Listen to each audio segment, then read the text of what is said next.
എന്ന് ഞങ്ങൾ മുറ്റത്ത് കളിക്കാൻ ഇറങ്ങുമ്പോൾ കളി കാണാനായിട്ട് ഗ്യാലറിയിൽ ഇരിക്കുന്ന പോലെ ഇവിടെ ഇരിക്കുന്ന പാർട്ടികളാണ്, ചെറുതേനീച്ചകളാണ്. മുറ്റത്തിന്റെ സൈഡിലെ മതിലിനകത്താണ് താവളം. തേനീച്ചക്കൂടിന് മുന്നിൽ അവർക്ക് കൂടിഞ്ഞു പറ്റുന്ന ഒരു സെറ്റപ്പ് വെച്ചു കൊടുത്താൽ തനിയെ അതിനകത്തോട്ട് വന്ന് കയറുമെന്നൊക്കെ കേട്ടിട്ടുണ്ട്. ഒരു തേങ്ങയുടെ ഫുൾ ചിരട്ട എടുത്ത് മുകളിലെ തുളയുടെ ചുറ്റും തേനീച്ചകളുടെ തന്നെ വാക്സും പുരട്ടി കൂടിഞ്ഞ് മുന്നിൽ കൊണ്ടുപോയി വെച്ചു.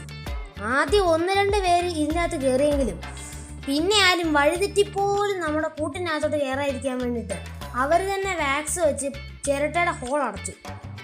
ഇപ്പൊ കൂടിനകത്ത് തേനുള്ള സമയമാണെന്നാണ് പറയുന്നത്. മതിൽ പൊളിക്കാതെ തേൻ എടുക്കാനായിട്ട് ഞങ്ങൾ അപ്പുറത്തെ വശത്ത് ലൂയിമരത്തിന്റെ ചോട്ടില് കുഴി കുടിച്ച് കൂട്ടിനകത്തോട്ടെത്താനുള്ള പണി തുടങ്ങി. കുറച്ച് മാന്തി കഴിഞ്ഞപ്പോൾ തന്നെ കൂടിന്റെ ഒരു സൂചന കിട്ടി. ഇളകി വന്ന ഒരു കൊച്ചു കല്ലിന്റെ അറ്റത്ത് തേനും വാക്സും. ക്ഷമയില്ലാത്തതുകൊണ്ട് ഞാൻ അതൊന്ന് തൊട്ട് നോക്കി പരീക്ഷിച്ചു. നല്ല അംബ്രോസിയൽ ഐറ്റം. ദേ ഇവിടാണ് ശരിക്കും ലൊക്കേഷൻ. തേൻ എടുക്കണമെങ്കിൽ ഇനിയും മണ്ണും കല്ലും മാറ്റണം. അങ്കിളിന് റെസ്റ്റ് കൊടുത്ത് ഞാൻ പണി ഏറ്റെടുത്തു. കൂടിന്റെ ഗേറ്റില് ചെറിയ തോതിലെ പ്രതിഷേധ പ്രകടനങ്ങളൊക്കെ തുടങ്ങിയിട്ടുണ്ട്. ഒരു കല്ലും കൂടി മാറ്റിയപ്പോൾ ട്രാക്ക് കുറച്ചുകൂടി ക്ലിയർ ആയി. തേനയുടെ കൈകൊണ്ടെടുത്താൽ മണ്ണ് പറ്റും. അതുകൊണ്ട് അതിനടിയിലോട്ട് നൈസായിട്ട് സ്പൂൺ വെച്ച് കൊടുത്തു. പിന്നെ എന്താ സംഭവിച്ചതെന്ന് കണ്ടു നോക്ക്.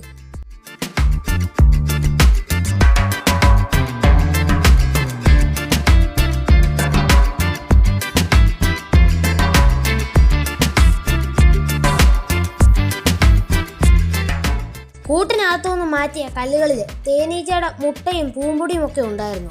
ഇതെന്നെ പരിപാടിയാടാവൂ എന്ന് ചോദിച്ചുകൊണ്ട് ചില തേനീച്ചകൾ അതിൻ്റെ മുകളിൽ ചുറ്റി നടക്കുന്നുണ്ടായിരുന്നു.